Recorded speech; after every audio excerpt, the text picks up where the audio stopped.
अस्सलाम वालेकुम। मुझो नालो माशूक अली है। अवां मुझो यूट्यूब ऐं फेसबुक ॾिसी रहिया आहियो। मां शदादकोट जी दिलि कोटुमोड़ी चौक ते हिन वक़्तु मौजूदु आहियां, जिते ही उहो कोटुमोड़ी चौक आहे जिते जॾहिं बि कंहिं माण्हू सां नाजाइज़ी थींदी आहे, ज़्यादती थींदी आहे, हिन कोटुमोड़ी चौक जो सहारो वठी हिते अची वेही करे पंहिंजो आवाज़ु बुलंद कंदो आहे। ऐं हिते शदादकोट में गुज़िरियल काफ़ी वक़्त खां वठी जेका बदअमनी जी जेका लहर आहे, जेका बदअमनी जी बाहि आहे, उहा विसामण जो नालो न पई खणे। ऐं कॾहिं हिते माण्हू लाश रखी धरणो हणी जेको आहे त पंहिंजे ख़ाली FIR दाख़िल करण जे लाइ जेको आहे हिते एहतिजाज कंदे नज़र ईंदा आहिनि, त कॾहिं घर मां चोरी थियल जेको सामान आहे उन जी वापसी जे लाइ हिते एहतिजाज कंदा आहिनि, त कॾहिं वरी हिते पंहिंजी जान जी अमान जे लाइ, बदअमनी जी बाहि खां बचण जे लाइ, इंतिज़ामिया खे मुतहरिक करण जे लाइ हिते माण्हू सरापा एहतिजाज हूंदा आहिनि। अॼु अहिड़ी तरह शदादकोट जा कुझु शहरी आहिनि जेके कोटुमोड़ी चौक ते धरणो हणी वेठा आहिनि। उन सां ॻाल्हि ॿोल कंदासीं त शदादकोट में आख़िर हीअ जेका बदअमनी जी बाहि आहे कॾहिं रुकंदी, ऐं शदादकोट जा जेके शहरी आहिनि सुख जो साह कॾहिं खणंदा। अचो त हुन सां ॻाल्हि ॿोल कयूं त ही चंद जेके शहरी वेठा आहिनि, ऐं हालांकि शदादकोट सॼो बदअमनी जी बाहि में ॿरे पियो। शदादकोट जा शहरी जेके बदअमनी जी बाहि में वरतल आहिनि, जिन खां आए रोज़ फुरूं धाड़ा ऐं लुट मार जेके मामला थियनि था, मोटरसाइकिलूं पुर थियनि थियूं, उहे शदादकोट जा शहरी हिन सां गॾु छो न आहिनि, इहो बि ज़रूरु हिन खां पुछा कंदासीं। अचो त ॻाल्हि कयूं। मोहम्मद कासिम, तव्हां शदादकोट जे कोटुमोड़ी चौक ते मौजूदु आहियो, ऐं अॼु शदादकोट जे कोटुमोड़ी चौक ते सिंध तरक़ी पसंद पार्टी जे जेको चेयरमैन आहे डॉक्टर कादिर मक्सी, उनजो जलसो बि रखियल आहे। उन जलसे दौरान ॿुधण में इहो अचे पियो तव्हांजो एहतिजाज न थींदो, पर तव्हां पोइ बि वेठा आहियो। अदा मसइलो इहो आहे त असांजो जेको इहो शदादकोट शहरु आहे बेअस माण्हुनि जो शहरु आहे। हिते जेको बि अचे कंहिंखे बि पादर मोचड़ा हणी पैसा फुरियूं वञे, कंहिंजे घर में गिरे, को एहतिजाज करण लाइ तयारु कोन्हे को, छो जो असां सभु हिकिड़ा बेअस माण्हू थी चुका आहियूं। पर असां उन बेअसनि मां न आहियूं। पोइ असां जेकॾहिं हिन महिल चंद आहियूं, कुझु बि आहियूं, असां एहतिजाज कंदासीं। असांजी मोटरसाइकिल मुंहिंजे पुट खां फुर थी आहे, राति फुर थी आहे। हीउ साम्हूं दीवान आहे जेको उन ॾींहुं हिन खां 7 लख रुपया फुर थी आहे, हे साम्हूं वेठो आहे। मूं सभिनी खे चयो आहे, पर मूंखे लॻे थो त शदादकोट जा माण्हू एॾा ड्रिनल आहिनि, पोइ पुलिस वारनि खां ड्रिनल आहिनि, या कंहिं MP जी धमकियूं आहिनि, या MNA जूं धमकियूं आहिनि, कुझु बि आहे मूंखे त सम्झ में नथी अचे। मूंखे त इहो चयो वियो हो त तूं रुगो धरणो हण त असां सभु कुझु ईंदासीं संगत, पर 2 कलाकनि ताईं उहे माण्हू नथा अचनि। ऐं वॾे में वॾी ॻाल्हि इहा आहे त मूंखे सियासी दोस्त जेके मुंहिंजा आहिनि, सियासी दोस्त जिन सां मां सॼी ज़िंदगी हलियो आहियां, उन्हनि मां बि मुंहिंजो को बि दोस्त मूंसां गॾु कोन्हे को, पर कुझु बि कोन्हे को, मूंखे उन्हनि जो ॾुख बि कोन्हे को। मां पंहिंजी शइ जे लाइ, ऐं मुंहिंजो दोस्त आहे भाउ रमज़ान, हिन जी मोटरसाइकिल वियल आहे, ऐं मुंहिंजी मोटरसाइकिल वियल आहे, मुंहिंजे पुट खां मोटरसाइकिल वियल आहे। इंतिज़ामिया सां तव्हांजी ॻाल्हि ॿोल थी आहे, उनजो छा चवणु आहे? अदा SP साहब ॾे उन ॾींहुं विया हुआसीं। SP साहब चयो SHO खे, SHO रुगो वते थो नटाईंदो, चए थो त मां हाँ कर रहा हूँ, ये कर रहा हूँ, ये कर रहा हूँ। हालांकि उन ॾींहुं SP साहब हुनखे चयो त कुझु बि कर, हिननि जो मसइलो हल कर, हिननि खे मोटरसाइकिल भरे ॾे, या हिननि जो SHO साहब, मूंखे त लॻे थो त या SP जी बि का नमूनेबाज़ी आहे, जो SHO खे ईअं चवे थो त तूं रुगो हिननि खे आसिरे में रह, बाक़ी हिननि जो कमु न कर। मूंखे त ईअं ई थो लॻे पियो त हे हिकिड़ी ॿिटी रांदि आहे, SHO ऐं SP जी हिकिड़ी ॿिटी रांदि आहे। जेके कंहिंखे बि चोरियूं कराइनि था हथ सां पाण, हर शइ पाण ई कराइनि था, हिननि जा ई चोर आहिनि, इहे पाण आहिनि जेके माना तंहिंखे चवां हे माण्हुनि जा। मोहम्मद कासिम, तव्हां हमेशह शदादकोट जे हिकिड़ो मुतहरिक किरदार तौरु रहिया आहियो। तव्हांजो जेको पुटु जेको मुतासिर थियो आहे तालिब सूमरो, उहो बि हमेशह जेको आहे त सियासी समाजी धुरियुनि सां हमेशह गॾु नज़र ईंदो आहे। छा कारण आहे शदादकोट जा जेके शहरी जेके लुटजनि था, पुरजनि था, मारजनि था, पोइ बि जेको आहे त पंहिंजो जेको आहे हक़ वठण जे लाइ, पंहिंजो आवाज़ु बुलंद करण जे लाइ अॼु तव्हां सां गॾु न आहिनि? अदा मां उहो अॻ में चई वियुमि त हीउ जेको शदादकोट आहे बेअस माण्हुनि जो शहरु आहे। मूंखे त नथो लॻे त माना हिते को माना तंहिंखे चवां की माण्हुनि खे पंहिंजो हक़ वठण बि ईंदो।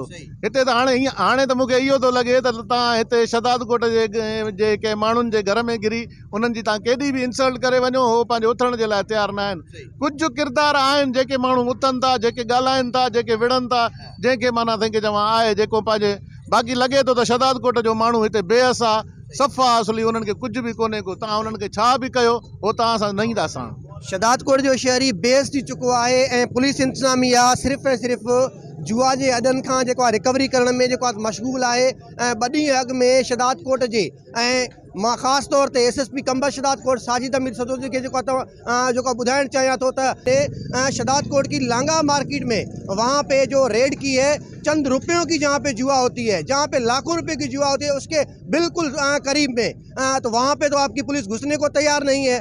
शदाद कोट के मसनवाला में फवाशी का अड्डा चलता है, आपकी पुलिस वहाँ से मंथली देती है और भत्ता मुकर्रर किया गया है, वहाँ पे तो आपकी पुलिस कोई कारनामा दिखाने को तैयार नहीं है। आए रोज़ यहाँ पे लूट मार होती है, लोगों को छीना जाता है, लूटा जाता है। जिस जगह पे मैं मौजूद हूँ वहाँ से ठीक 300-400 गज के फासले पर हनी मोबाइल कम्युनिकेशन, जहाँ पे 2 दिन पहले वहाँ पे 6.5 लाख रुपए की डकैती की गई, वहाँ पे आपकी पुलिस कोई कारनामा नहीं दिखा रही।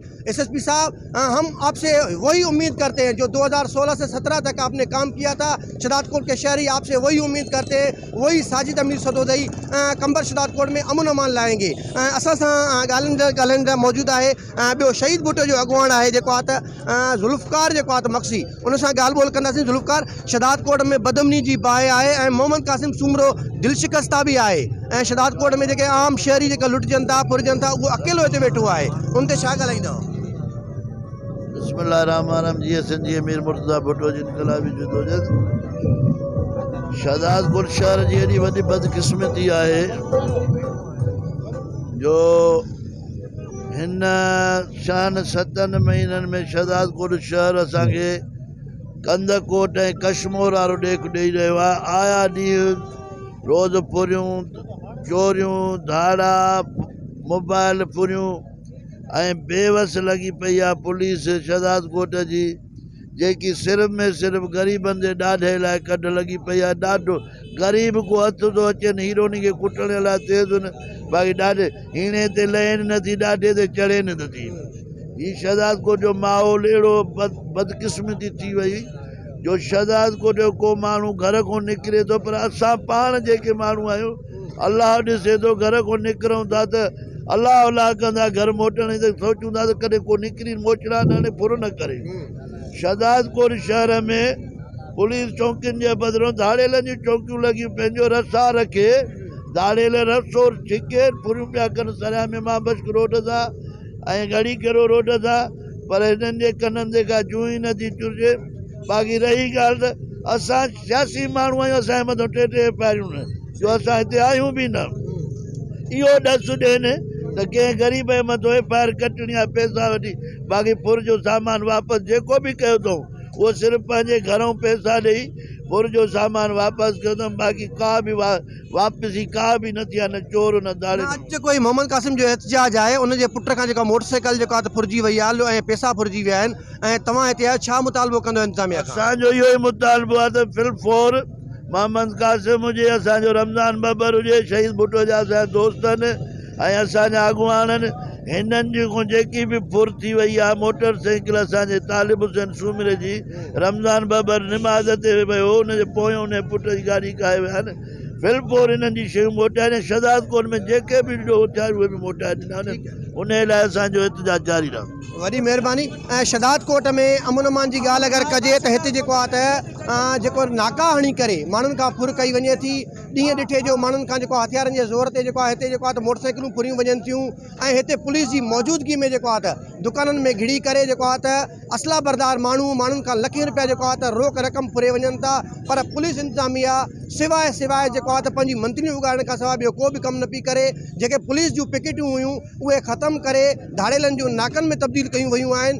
SSP कंबर शहदाद कोट खां शहरनि जो मुतालबो आहे फौरी तौर ते कंबर शहदाद कोट ज़िले में अमन अमान जेका सूरत हाल आहे उनखे बहाल कयो वञे ऐं शहदाद कोट जा जेके बि फुरियल शहरी आहिनि उन सभिनि जो जेको सामान आहे, मिल्कियतूं आहिनि, उनखे वापसि कयूं वञनि। महिरबानी।